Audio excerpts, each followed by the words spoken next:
Olá a todos, como é que estamos? Helder de Araújo aqui, canal Luz no Fim do Túnel. Hoje é 24 de outubro de 2024, uma quinta-feira, dia regido pelo planeta Júpiter. Chuva fraca em São Paulo, temperatura aí por volta de 22 graus. Alerta laranja, uma leve tempestade aí, mas nada preocupante.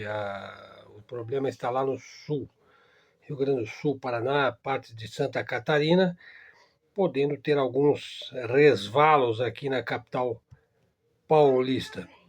Bom, hoje, conforme prometido, vou focar aí na questão dos semicondutores, chips, a poderosa ilha de Taiwan, tão cobiçada pelo Ocidente coletivo, e ilha que faz parte do continente chinês.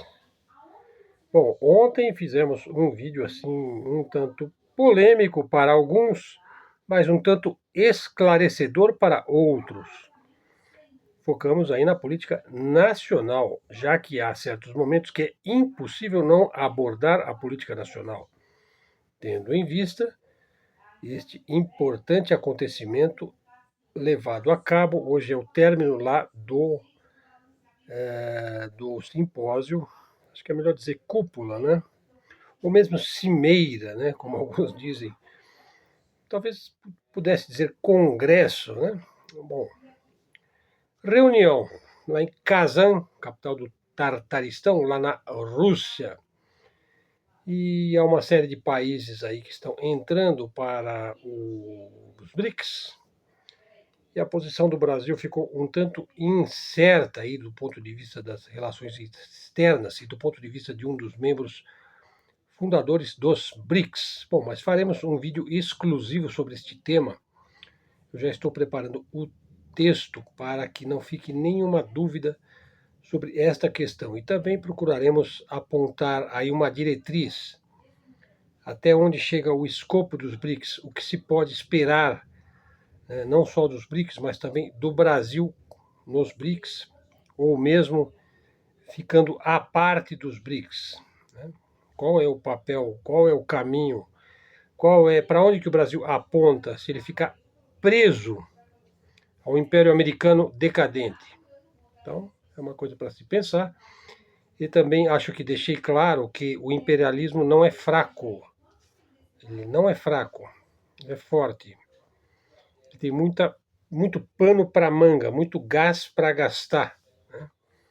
No entanto, os próprios europeus já disseram que nós não somos parte do Ocidente, não é verdade? Veja, a África ela é ocidental? Não, eu diria que a África ela é sul global. Ela era um país não alinhado, continente não alinhado, né? Ela fazia parte do mundo subdesenvolvido, do qual o Brasil também gozava, né? dessa denominação aí. País em desenvolvimento. O Brasil era até um pouco melhor lá na época da Guerra Fria. Né? Então o Brasil também é sul global. Então o Brasil também não é um país exatamente do Ocidente, veja, a não ser na nossa, digamos, no nosso legado aí português, pois Portugal é efetivamente um país do Ocidente europeu, apesar que ele é um país ibérico, então ele também tem certas características que o diferenciam do Império Anglo-Saxônico sionista. Né? Portugal é um país eminentemente católico, cristão, né? Ele não tem uma tradição protestante aí tão forte, né? Bom, mas isso é outro assunto. Vamos agora, dado este preâmbulo, voltar aí para o sexto paradigma tecnológico. Veja, no sexto paradigma tecnológico, aí se está falando de uma sexta revolução industrial. Talvez eu volte a este tema para enumerar as várias revoluções industriais. Eu acho que é uma só revolução industrial. Né? Toda ela calcada desde o seu princípio formativo, aí, valorativo, aí, na Inglaterra, no Reino Unido, em torno da máquina de tear, da máquina a vapor, das primeiras fábricas, né, dos cercamentos, enfim. Desde o começo, a automação industrial. Né? Bom, Veja só, no sexto paradigma tecnológico, quem ainda estiver investindo, vamos pensar, investindo no Santander, no Bank of America, talvez no Citibank, hein? Vai perder todo o seu dinheiro, hein? Quando começar efetivamente o sexto paradigma tecnológico. Porque esse mundo dos bancos é o mundo do quinto paradigma tecnológico. Ele vai ser superado no seu devido tempo. Alguns acham que vai ser em 2030. Bom, eu não sei. Eu acho que lá em Kazan já está se superando, né? A partir do momento que você está tendo uma divisão na maneira de fazer negócios, de fazer comércio, você não está mais dependente de um monopólio na forma de pagamento, que é o SWIFT aí, né? Bom, então nós estamos indo aí para um mundo onde todos os algoritmos, todas as criptografias aí, estarão todas elas devastadas, decifradas. Não haverá senha que não possa ser exposta pela ciência quântica. Nenhum Bitcoin estará a salvo no sexto paradigma tecnológico. Eu posso até afirmar. Por isso, Warren Buffett vendeu todas as suas ações. Warren Buffett vendeu por algum motivo 260 bilhões em ações. O conglomerado Citigroup vendeu todos os seus bancos comerciais, exceto o Citibank. Ele vem vendendo aí desde o início de 2020, vendeu 100% de suas 346 milhões de ações. A Fargo Wells vendeu 100% de suas 150 milhões de ações. O JP Morgan, aí, um dos fundos gigantescos, aí, 100%. 12 milhões de ações, o Goldman Sachs, etc, etc. O que significa isso? Significa que os bancos vão desaparecer, serão setores do passado. Warren Buffett tem alguns dos melhores conselheiros do mundo na área financeira. Veja, ele tem conselheiros que entendem até muito mais do que ele mesmo. Sabe, são pessoas que não aparecem na fita, né? No jornal, no Wall Street Journal. Gênios da geoeconomia não se expõem nunca, ou quase nunca. A tecnologia de inteligência artificial é uma das mudanças tecnológicas mais disruptivas e revolucionárias desde o início mesmo da Revolução Industrial. Pode-se afirmar que quem controlar a IA, inteligência artificial, controlará a economia global e regional e local. A Revolução Industrial passou por várias fases, mas tudo consistiu, veja, voltando a este tema, desde a máquina a vapor, desde o tear mecânico, numa única coisa: automação. As tarefas físicas repetitivas serão completamente desnecessárias. Claro, as pessoas dirão que haverá desemprego em massa. Em certo sentido, sim. Outras pessoas dirão que não desejam tocar piano ou violão com uma máquina, né? É o meu caso, por exemplo. Mas querem elas mesmas tocarem, não é? Sabe, eu quero tocar o pandeiro, eu não quero que uma máquina toque o pandeiro para mim, ou o berimbau, ou o meu piano, ou minha flauta. Veja, tem tudo isso, né? Eu não quero que uma máquina pinte o meu quadro por mim, né? Mas também está havendo uma explosão de produtividade, de novas funções, de novos empregos e de novas maneiras de ser criativo, né? Bom, já se prevê também um crescimento econômico que estará supostamente disponível para todos e mais um pouco, né? Bom, um dos problemas aí desta sexta revolução industrial, um dos problemas será o que nós vamos fazer com as pessoas que não têm habilidades, que não têm competências neste mundo tecnocrático. O mundo tecnocrático vai criar muitos tipos de novos empregos, de novas profissões, de novas habilidades, de novas competências, né? Muitas oportunidades completamente inusitadas vão surgir.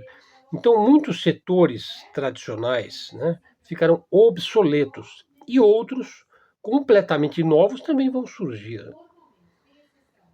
A cidade inteligente vai automatizar muitas funções, se não mesmo a grande maioria daquilo que se entende por tarefa física, trabalho braçal. Veja, não estou promovendo a cidade inteligência, mas apontando qual é a tendência do mundo como ele é, ou parece ser, hein?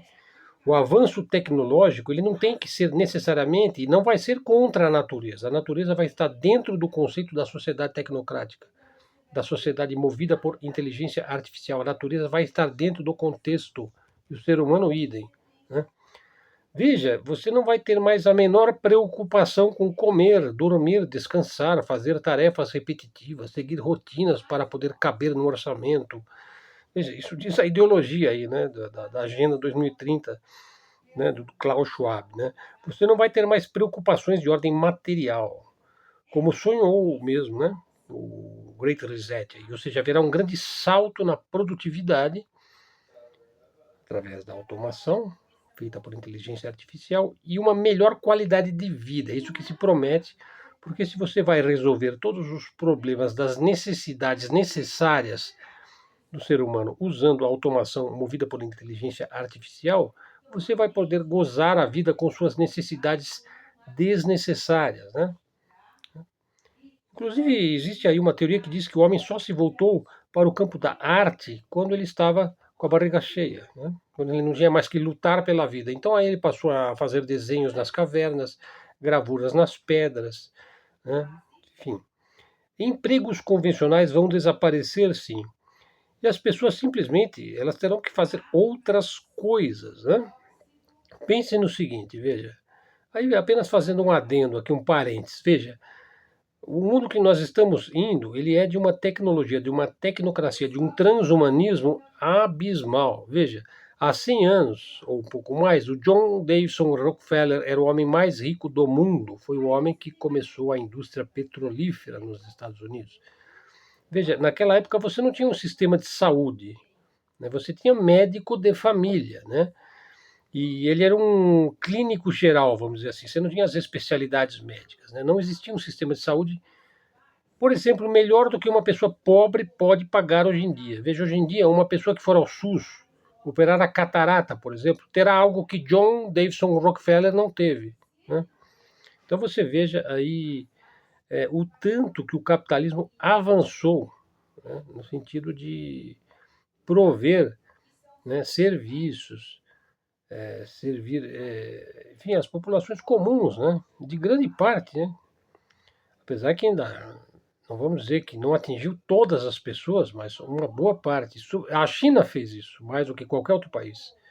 Então, quem diz que o capitalismo chinês é um capitalismo selvagem não sabe nada do que está dizendo. Porque um país que melhora a condição de vida substancialmente de 800 milhões de pessoas e afirma que vai levar isso a toda a China, isso não é um capitalismo meramente usurário, como é o capitalismo calcado aí na usura bancária e tradicional aqui do Ocidente, hein? No mínimo é um caminho para um socialismo à moda chinesa. Bom, isso aí já fiz vários vídeos sobre esse tema, né? Veja, olha só, para dar um outro exemplo, uma empresa que saiu na frente no uso da inteligência artificial foi a Amazon. Se não me engano é Jeff Bezos, o principal CEO, né? Ela percebeu imediatamente que compras no varejo, gerenciando aí armazéns, uma logística toda na cadeia de suprimentos, compras, né, entrega final, etc. Bom, nada seria possível sem a inteligência artificial. Não seria possível entregar na tua casa em tempo recorde sem a inteligência artificial. Então, a inteligência artificial está sendo agora amplamente discutida na mídia de massa. Veja, saiu um relatório, não me lembro exatamente o nome do think tank, que lançou um dossiê de 48 páginas que descreve como a inteligência artificial vai ser aplicada a tudo, da experiência dos consumidores, da entrega de energia, serviços financeiros, governo, cuidados de saúde, exames médicos, documentos, etc. Um médico na Filadélfia, hoje em dia, ele opera usando a medicina de precisão à distância. Ele opera uma criança que sofre de leucemia lá nas Filipinas, do outro lado do mundo, sem sair do seu escritório, lá na Filadélfia. Isso aí foi relatado, aí tem vídeo sobre esse tema. Não só nos Estados Unidos, né? Mas também na China, no Japão, na Coreia do Sul, na França, na Alemanha. Bom, a geração de semicondutores, então vamos voltar agora ao nosso tema, já a segunda parte do vídeo. A geração de semicondutores avançados pode melhorar a vida em muitos aspectos, né? O problema é que o mundo é muito complexo, né? Muito mais complexo do que pressupõe a sociedade tecnocrática aí que vem vindo, vem chegando aí. Nem tudo poderá ser eletrônico, é claro. Bom, por exemplo, eu vou continuar tocando meu piano acústico, né?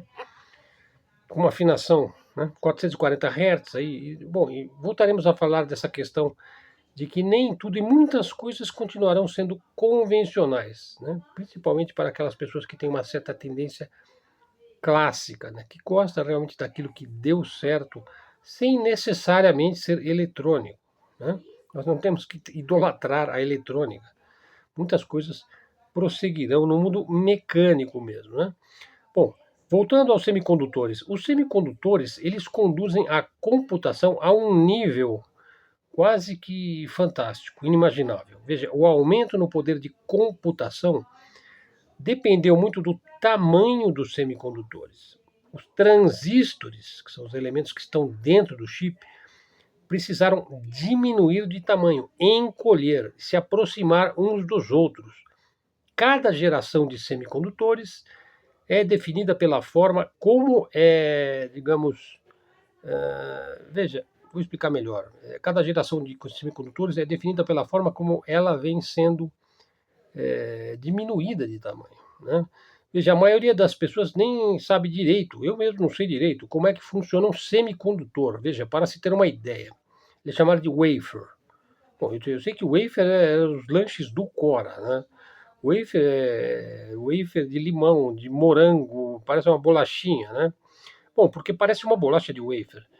Veja, no wafer, os transistores são medidos em nanômetros, nm, né? nm, nanômetros, ou seja, 14 nanômetros, 7 nanômetros, 5 nanômetros, 4 até 3 nanômetros, que é o menor que eles conseguem ou ainda não conseguiram. Eu sei que 4 nanômetros eles conseguem fazer. Veja, o nanômetro seria a medida de espaço entre um átomo e cerca de 400 átomos.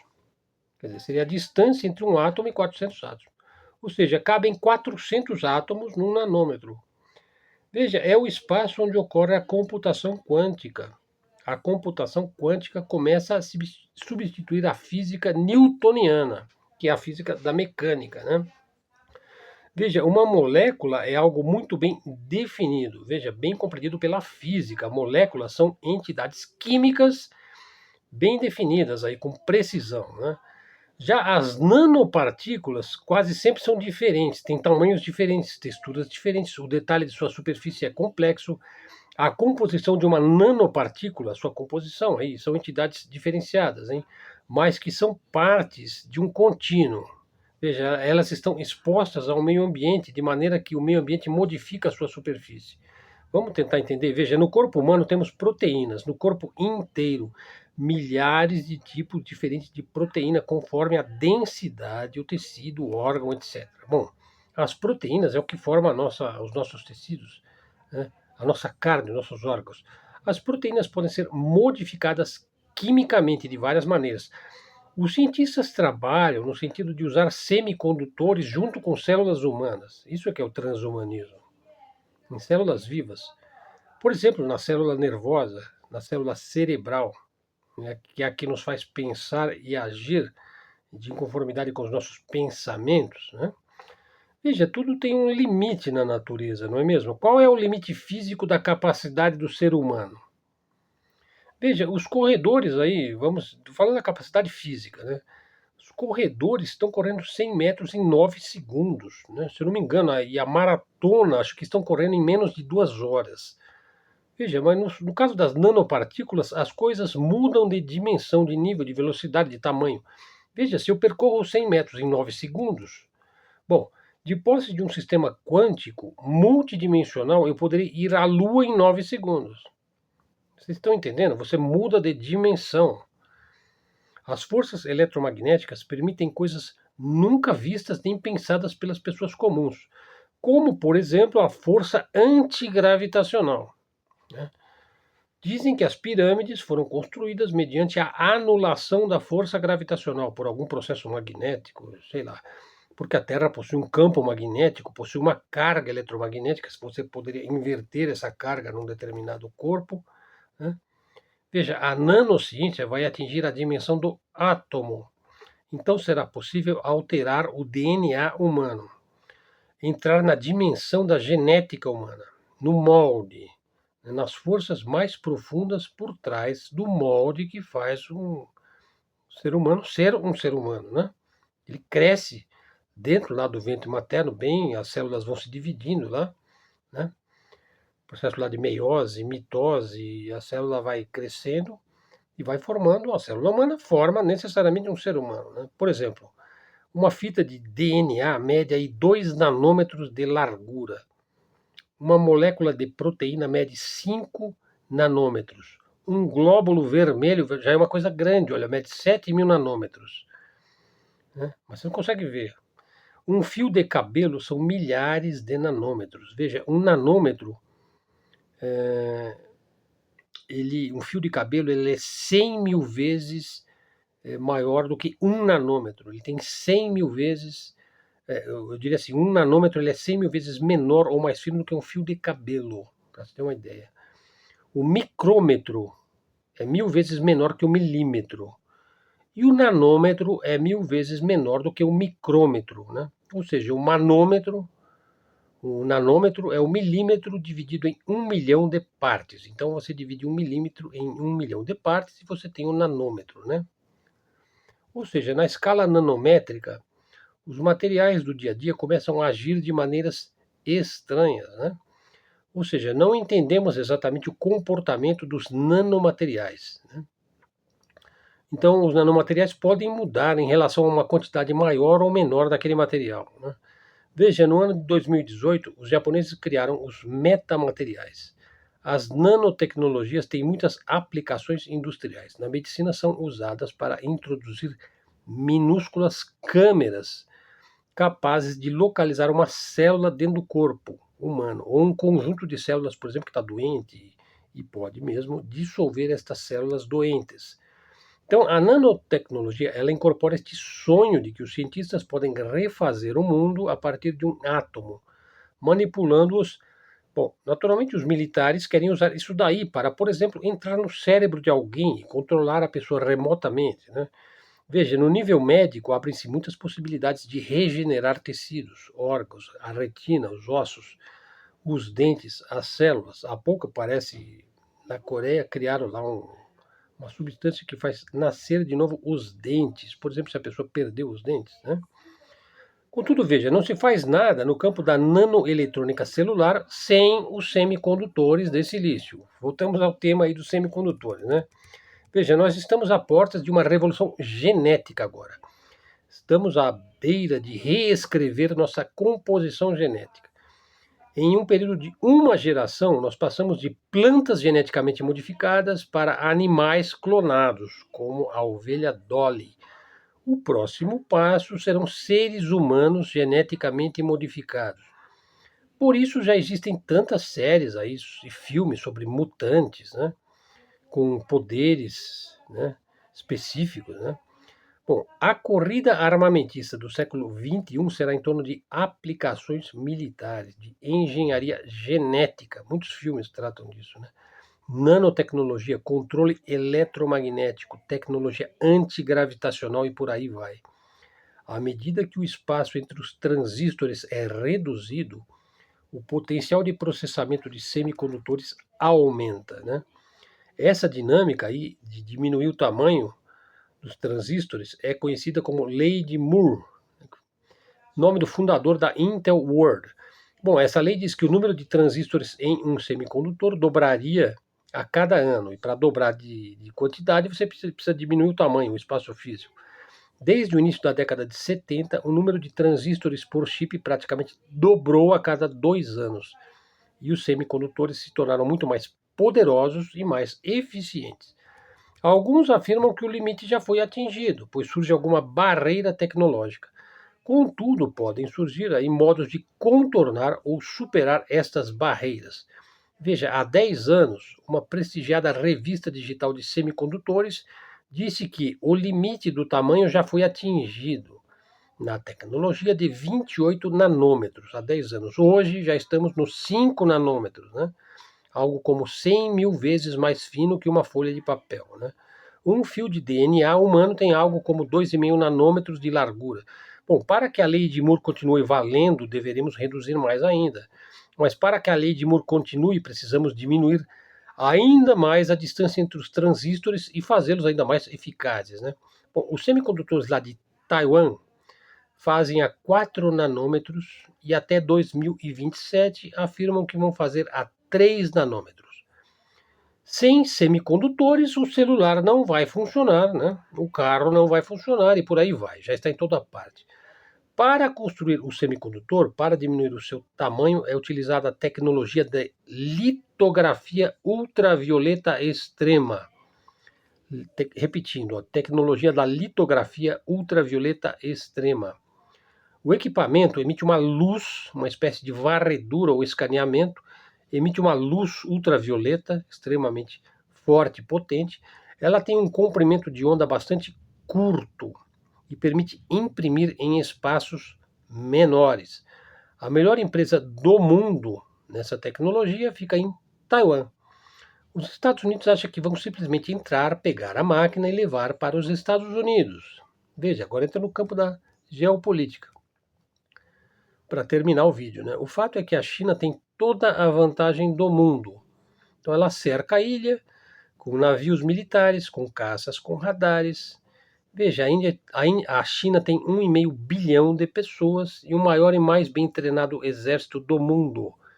Veja, são necessários anos de pesquisas e desenvolvimento para criar uma máquina dessas, né? A tecnologia de fabricação de semicondutores, a TCML. Veja, ela já está trabalhando e modelando um sistema chamado de litografia de alta abertura numérica. É um sistema óptico que pode pegar um raio de luz, aumentar a sua luz e ao mesmo tempo diminuir o raio de tamanho, torná-lo menor e mais preciso. Veja, ele pode fazer o raio de luz passar por uma série de lentes. Veja, essas lentes têm que funcionar com muita precisão. A vantagem dessa litografia de alta abertura numérica é que ela pode alcançar ampliações incomparáveis, o que permite que ela trabalhe dimensões ainda menores. E também pode reduzir o tempo real de fabricação, porque pode produzir o desenho, a impressão do chip, né? Wafer, né? Com uma única passagem de luz. Então vocês vejam que é um assunto extremamente técnico, especializado. Os engenheiros que produzem isso daí, eles têm 3 ou 4 pós-doutoramentos, são os melhores cérebros para trabalhar nesta mecânica aí, nesta microeletrônica de alta precisão. Essas máquinas são caríssimas, então você já começa a entender o que está em jogo lá em Taiwan, que não é a ilha, não é porque eles plantam banana na ilha, ou porque o taiwanês é um cara muito orgulhoso e ele não gosta do Xi Jinping. Não, o negócio é a guerra dos semicondutores, e é isso que vai definir os próximos passos, né? E é para isso que se faz os BRICS, e é para isso que se faz o Belt and Road, né? E é para isso que se faz trens-bala, né? Para você poder aplicar aí esta ciência, esta tecnologia, esta tecnocracia. Bom, então hoje foi um vídeo mais técnico, né? Poderia até colocar ele na playlist de ciência. Né? Isso não é uma coisa usual no canal, eu fazer vídeo de ciência. Eu me lembro que já fiz vídeo sobre eugenia. Eu fiz um vídeo sobre a Eva mitocondrial, né? Quando eu falei da primeira mulher, né? Que toda a genética humana depende da mulher, mais do que do homem até, né? E veja, também fiz vídeos específicos aí da área da ciência, né? Então esses vídeos eles ficam lá na aba da playlist de ciência. Lá na aba da playlist de ciência também tem vídeos de história, acho que de cultura. Tem algumas playlists lá que de vez em quando eu coloco uns vídeos lá, mas vocês vão assistir esse vídeo e vão saber que ele é a continuação do vídeo de anteontem. Né? O de ontem foi sobre os BRICS, sobre o Brasil, né, nos BRICS, sobre a queda do Lula e a não participação do Lula nos BRICS, sobre o discurso do Lula, enfim. Então, acredito que amanhã nós vamos voltar ao assunto BRICS, porque já se encerra hoje os BRICS, né? E nós vamos ver aí as repercussões e as análises que estão em curso. Bom, então vamos ficando por aqui, pessoal. Muito obrigado aí por seus comentários. Na medida do possível, eu vou responder a todos eles e aprendo também muito com vocês. Bom, o nosso canal aqui é um canal de reflexão, de mídia, de livre comunicação, de livre expressão, é canal de mídia alternativa, de mídia independente.